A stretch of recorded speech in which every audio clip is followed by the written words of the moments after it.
This and tell us what they be telling y'all at home that make y'all not like us so bad. So you already know a lot of what my content covers, like racial triangulation, the model minority myth, Asian businesses in black neighborhoods, affirmative action, and so on. As for what I was told in the home behind closed doors when I was growing up, that's not the most fun trip down memory lane, but I always like to be honest about acknowledging anti-blackness among Asian Americans, especially when the call was coming from my own house, so here we go. I first became aware of my mom's anti-blackness when I started kindergarten, and it mostly centered around avoiding interactions with black people and not allowing me to be exposed to anything that she considered black culture. So if we were walking and she saw a black person, she would pull me closer to her. If we were in the car in a parking lot and saw a black person in the parking lot, she would make a point to lock the doors, and I wasn't allowed to listen to rap or Michael Jackson or Tina Turner. And she was hypocritical about that, because I wasn't allowed to listen to Cyndi Lauper or Madonna either. She would call it trash music and say that it was going to be a bad influence. But if it was a white artist, it was not racialized. It was only when it was black artists that it was racialized. And another thing that I think is kind of typical is, as a musician, there were a lot of black artists whom she respected and enjoyed, but she would always say that one black artist is the exception, the rest are bad influences. When I went to school, if I came home and said I made a friend, her first question would be white or black. And that drove me nuts, because in preschool, I dealt with a lot of bullying and discrimination because of being Asian, so it didn't make sense to me that she wanted me to turn around and do that very same thing to my black classmates, whom she knew nothing about, on the basis of their skin color. And when I wouldn't stay away from my black friends, she would resort to making up justifications as to why it was harmful for me. She would say they're going to hurt me and they're going to be a bad influence because they fight and they swear and they're not good students. And of course, none of that was true. And in my household, it was not physically or emotionally safe to voice your opinions, but about that I would, because it literally angered me. And then she would resort to physical violence. And that sealed the deal in my mind that prejudice is purely irrational, because none of her claims had any basis in reality, and that's why she had to resort to physical force.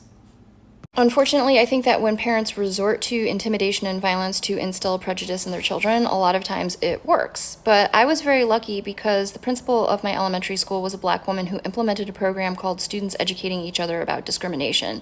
And that wasn't centered on racial discrimination, it was about discrimination in general. But in that program, we learned to have discussions about discrimination and to identify it and disrupt it. Which at that age just means if you witness discrimination, say it's discrimination and articulate how you know that it's discrimination.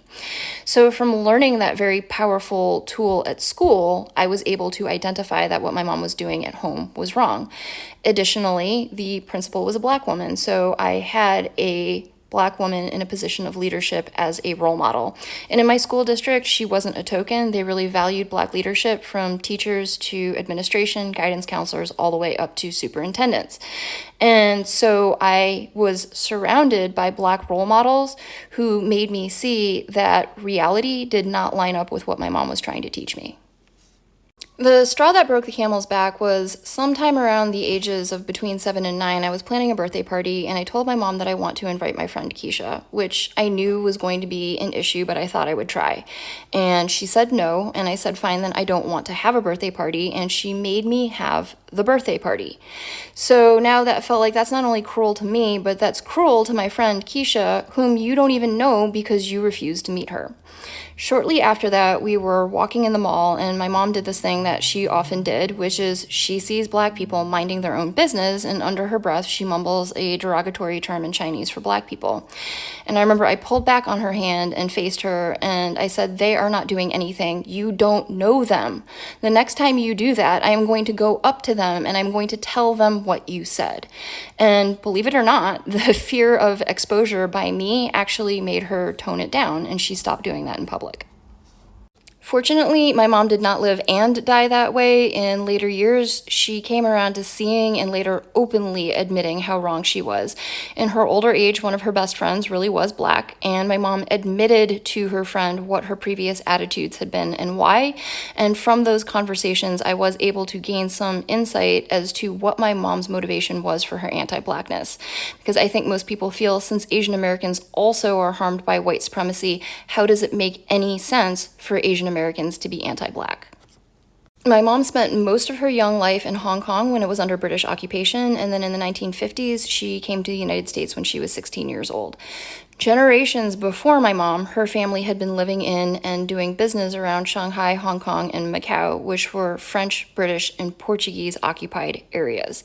So she was heavily indoctrinated into anti-Blackness in Hong Kong, where she had no exposure to Black people that would have shown her a different reality.